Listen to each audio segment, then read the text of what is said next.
Government and members of the civil society organizations held a meeting to discuss matters affecting women in non-aligned movement states. The hybrid event was attended by officials from UN Women and UNAIDS, among others. According to the Ministry of Gender, Labour and Social Development, none of the 5 key targets aimed at advancing gender equality in developing countries by 2030 have been met, which requires more efforts to alleviate women from poverty. And if we are to close this gender gap, the United Nations has estimated that we require 360 billion every year to invest in programs like economic empowerment for women.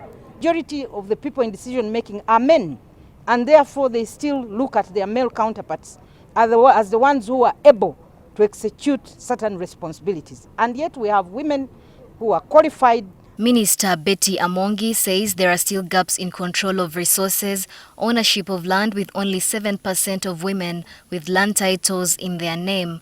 Amongi advised women to consider owning land independently, especially for investment purposes. When you buy land, you don't put in your name.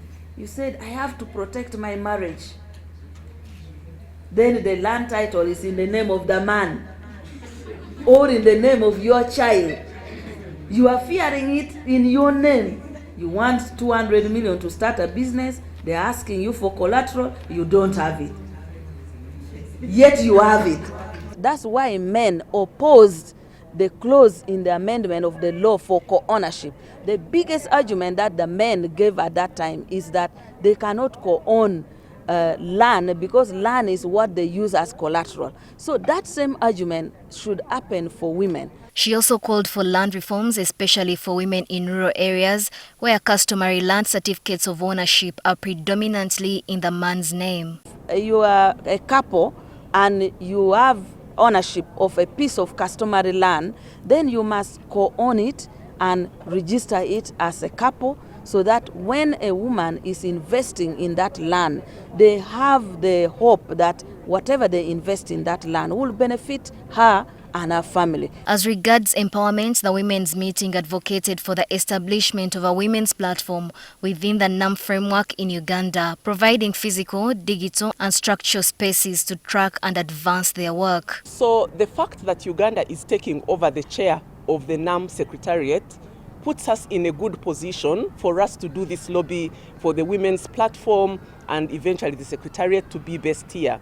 We all know, of course, that it is rotational in terms of heads of summit.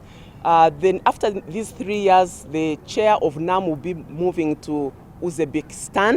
Another resolution from the event is a call to developed nations to honor their commitments and collaborate with NAM countries to ensure a sustainable future that upholds the rights and empowerment of women and girls.